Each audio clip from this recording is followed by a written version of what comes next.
Alors, la Bible validée un bon paquet de fois dans le Coran jusqu'à la résurrection. Alors, comme vous le savez très certainement, que vous soyez musulman, seul Dieu sait qui est quoi ou pas, seul Dieu sait qui est quoi également, parce qu'être musulman, c'est se soumettre à Dieu. Et on saura qui se sera soumis à Dieu au jour de la résurrection. Donc on ne sait pas qui est musulman ou pas, ce qui est logique, puisqu'on n'est pas Dieu soi-même. Alors, bien évidemment, on sait que dans la coutume musulmane incorporée dans les différentes communautés musulmanes, puisqu'il existe plusieurs communautés musulmanes, de façon unanime, il est dit que la Bible aurait été falsifiée. Pas du tout, hein. Affirmer ça, c'est une parfaite contradiction avec le Coran lui-même. Mais on va voir ça de suite. Et vous vérifierez, bien entendu, si ça vous intéresse. En fait, si tout ça a été instauré, c'est pour mettre en premier plan, parce qu'on sait qu'en 2025, les hadiths sont passés au-dessus du Coran, on va pas se mentir. Même si je suis pas dans une guerre farouche contre les hadiths, mais il faut que ces derniers correspondent aux révélations, quoi. Hein. C'est-à-dire que les gens ne savent même pas qu'il y a des hadiths qui sont validés dans le sunnisme qui correspondent à la Bible et pas au Coran. C'est-à-dire qu'ils sont issus des livres antérieurs au Coran. Alors justement, si je dis livre, c'est que ce que les gens ignorent également, c'est que, mais y compris en France, c'est que le mot Bible, on ne le comprend pas. Le mot Bible, il vient de l'hébreu tabiblia, qui signifie les livres. Donc le mot al-Ketub dans le Coran arabe, c'est le même mot que Bible. C'est pareil. C'est pour ça que le mot bibliothèque existe. Qu'est-ce qu'une bibliothèque? C'est un endroit où on met des livres.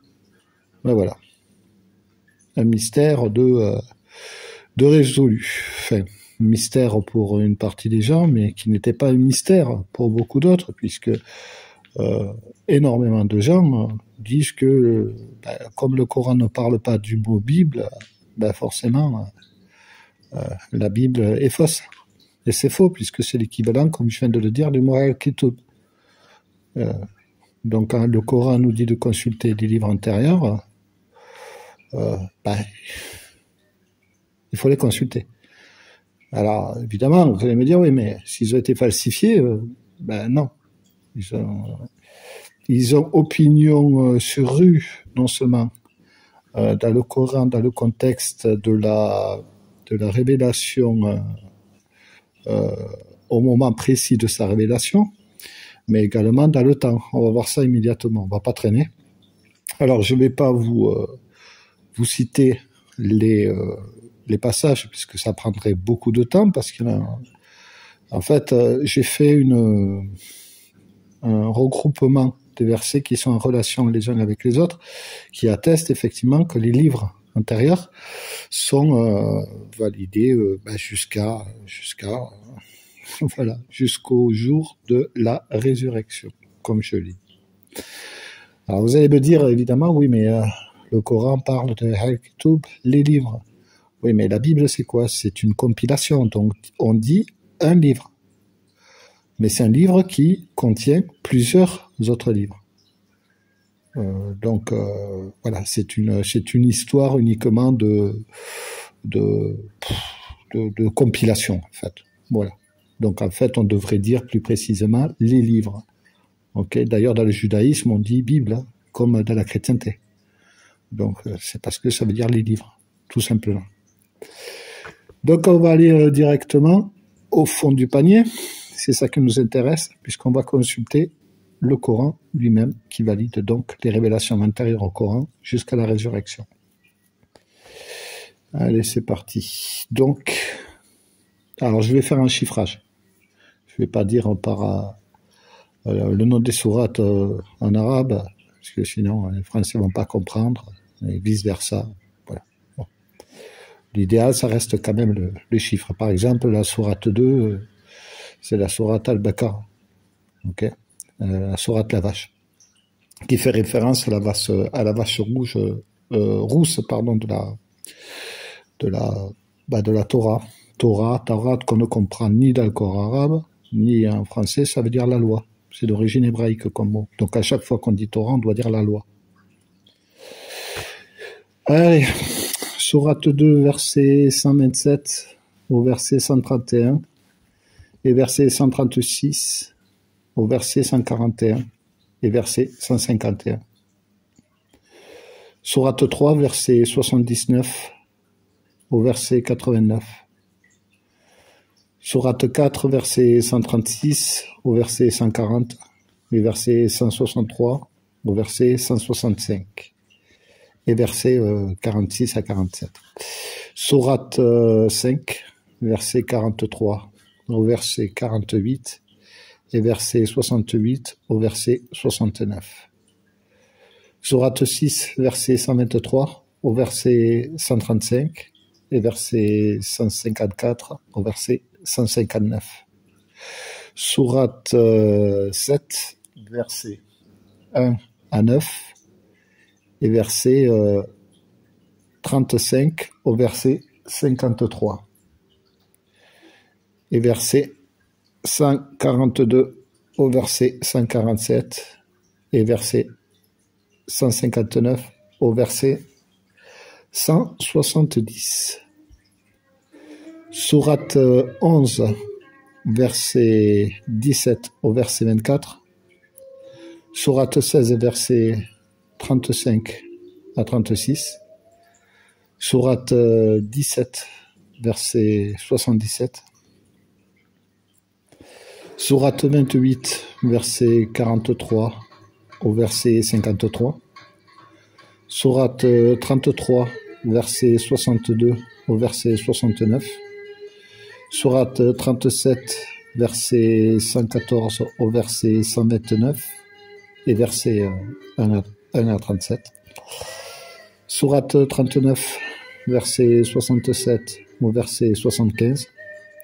Sourate 40, verset 69 au verset 78. Sourate 45, verset 26 au verset 37. Sourate 57, verset 14 au verset 19. Sourate, on va revenir un peu en arrière. Sourate 10, verset 93 au verset 97.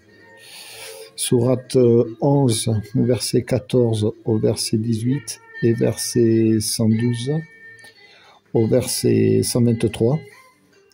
Sourate 12, verset 5 au verset 111. Sourate 26, verset 192 au verset 199. Sourate 34, verset 28 au verset 54. Donc ça nous fait quand même pas mal de références qui attestent de la validité des livres intérieurs au Coran jusqu'à la résurrection. Alors je vais revenir aux hadiths. On va faire très clair. Si les hadiths correspondent au livre, ils sont bons. S'ils ne correspondent pas au livre, ils sont fous. C'est pas compliqué. Je vois pas pourquoi on ferait une guerre aux hadiths, puisque le hadith correspond aux révélations. Ça n'a pas de sens. Mais ce qui est le minimum, c'est qu'il faut qu'ils correspondent aux révélations. Voilà. D'ailleurs, le mot hadith vient de l'hébreu, ça signifie l'innovation ou la chose nouvelle. Et si on consulte la sourate 45, verset 611, on remarquera que dans les traductions, ils ont mis le mot parole. Or, dans le Coran arabe, c'est pas le mot parole qu'il y a, c'est le mot hadith. Et quand on lit le passage, on s'aperçoit du malaise. Donc, tous les hadiths qui ne sont pas raccord avec les révélations sont considérés comme des innovations. Et le Coran avait prévu, avec 300 ans à l'avance, puisque les premiers hadiths ont été rédigés, ou en tout cas mis en lumière 300 ans après la fin de la révélation, ou la mort du prophète, selon les divergences là aussi, mais en tout cas avec une confortable avance, le Coran avait prévu à l'avance qu'il y aurait des innovations après le Coran qui viendraient. Et ces innovations, figurez-vous que ça tombe sur le mot hadith. Voilà. Tout ça, c'est parfaitement vérifiable. Donc, voilà, vous faites votre propre avis. Voilà, j'ai passé les références. Alors, bien évidemment, vous ferez arrêt sur image, même si ces vidéos ne sont pas destinées à faire du visuel. Mais vous allez vous apercevoir que là, au niveau théologique, il y a quand même un gros malaise. Pas par rapport au Coran, mais par rapport aux traditions. Voilà. Merci.